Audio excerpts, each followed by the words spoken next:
بسم اللہ الرحمن الرحیم نحمد و نصلی علی رسول الکریم حامدا و مسلیا و مسلما۔ درود شریف کے الفاظ خواہ کچھ بھی ہوں، در حقیقت حضور صلی اللہ علیہ وسلم کی تعریف اور توصیف پر بنی ہے، اسی لیے اسے پڑھنے سے ایک تو پڑھنے والے کے لیے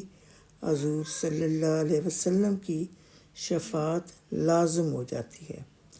اور دوسرا اسے حضور صلی اللہ علیہ وسلم کی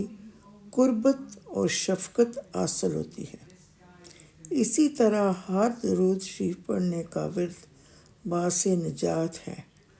درود ابراہیمی کے علاوہ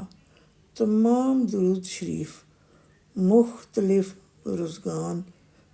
بزرگان دین اور اہل محبت حضرت کے لیے تربیت شدہ ہیں، جن میں حضور صلی اللہ علیہ وسلم کی مدح اور توصیف ہے، جو لکھنے والے کی محبت کی دلیل ہے، جن کا پڑھنا بھی ہر لحاظ سے درست اور جائز ہے،